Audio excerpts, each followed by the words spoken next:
মা হতে চলেছে পদ্ম সত্যি জানতে পেয়েই ভয় পেয়ে গেল কৃপান।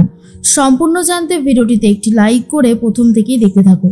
গীতাকে কোর্টে দেখতে পেয়েই অপমান করতে শুরু করে দেয় কৃপান। কৃপানকে দেখার পর গীতা বলে, কি ব্যাপার বাবুসোনা, এখানে কি করতে এসেছিস তুই?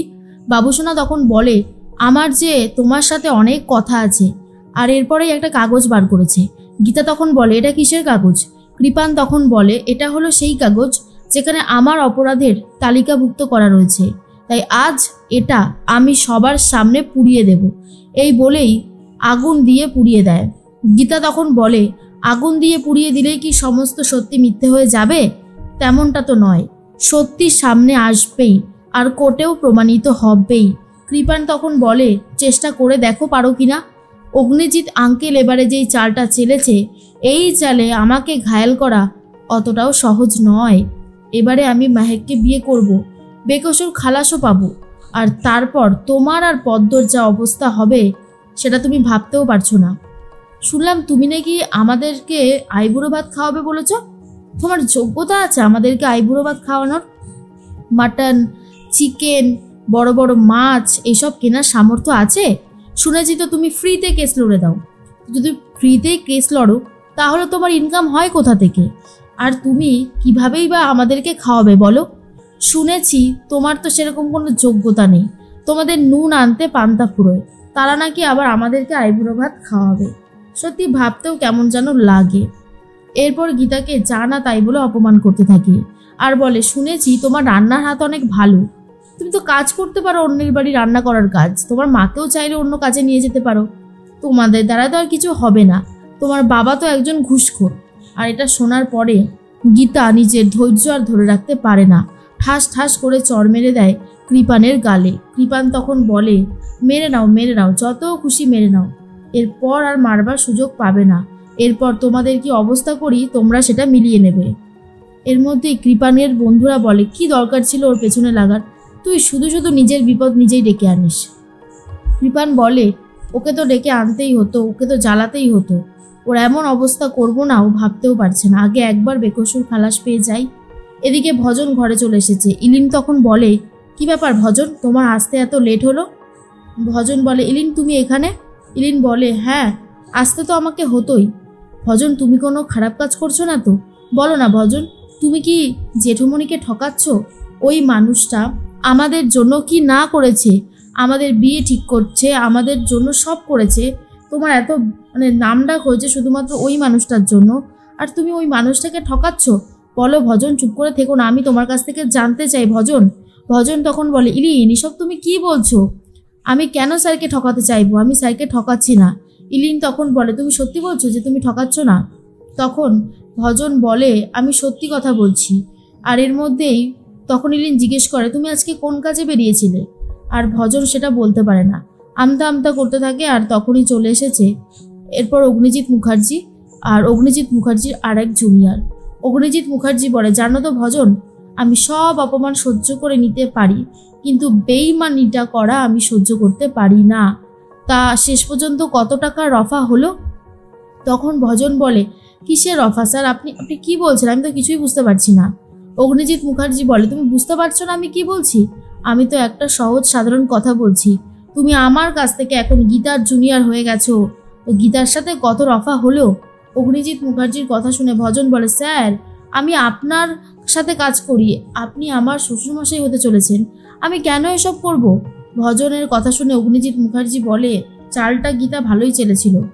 শোনো, আমি এক কাজ করছি, গীতাকে একটা ফোন করছি। এরপরে গীতাকে ফোন করে আর বলে, গীতা চালটা তুমি ভালোই দিয়েছো, তবে ন্যায় অন্যায় বোধটা বোধহয় তোমার নেই, তুমি এক দলের খিলাড়িকে আর এক দলে টেনে নিচ্ছ। তখন গীতা বলে, আপনার আবার ন্যায় অন্যায় বোধ আছে নাকি? না মানে কবে থেকে আছে, আমি তো জানতাম না সেটা। অগ্নিজিৎ মুখার্জি বলে, মুখ সামলে কথা বলো, হ্যাঁ মুখ সামলে কথা বলো, উল্টো পাল্টা কথা একদম বলবে না।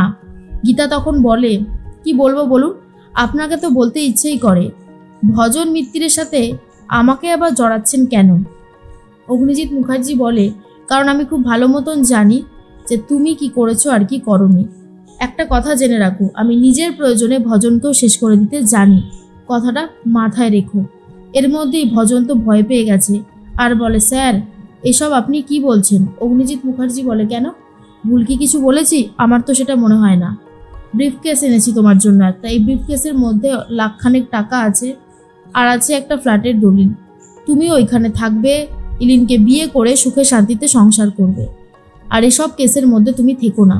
আর যদি থাকো, গীতার সাথে কাজ করে গীতার কাছ থেকে ইনফরমেশন জোগাড় করো, বুঝলে? ভজন তখন বলে, ঠিক আছে স্যার। এরপর স্যাররা সব চলে যায়। আর তখনই ভজন ব্রিফকেসটাকে জড়িয়ে ধরে চুমু খেয়ে বলে, দেখে আমার লাভই হলো, এতগুলো টাকাও পাওয়া গেল, আবার একটা ফ্ল্যাটও পাওয়া গেল, ভালোই হবে।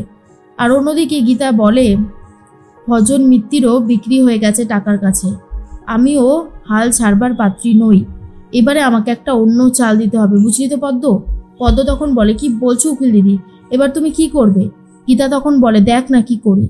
মেহেকের হাত ধরে টানতে থাকে কৃপান আর বলে, প্লিজ এদিকে একবার এসো, আমি সবাইকে বলেই এসেছি, অনুমতি দিয়েছে তবেই এসেছি। কৃপানের কথা শুনে মেহেক বলে, কি ব্যাপার বলো। কৃপান বলে, তুমি আমাকে ভালোবাসো? বলো না, তুমি আমাকে ভালোবাসো? মেহেক তখন বলে, জানি না। তার মধ্যেই ফোন করেছে পদ্ম আর বলে, কৃপান দাদাবাবু, সর্বনাশ হয়ে গেছে।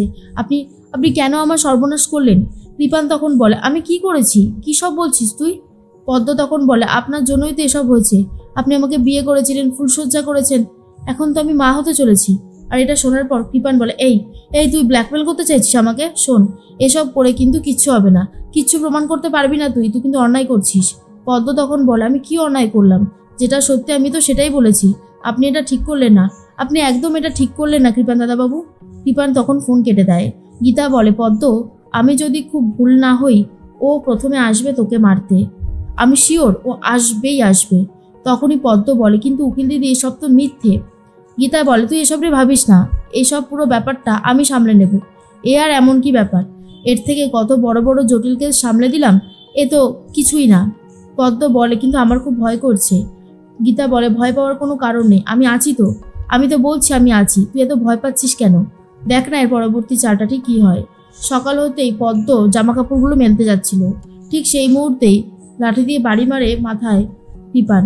পদ্ম পড়ে যায় রাস্তায়। তারপর পদ্ম উঠে দাঁড়াতেই কৃপান বলে, তুই এখন আমাকে ব্ল্যাকমেল করবি, তাই তো? কি ভেবেছিস আমি তোকে এত সহজে ছেড়ে দেব? এত কাঠখড় পুড়িয়ে এই জায়গায় এসেছি, আমি তোকে কোনোভাবেই ছাড়বো না।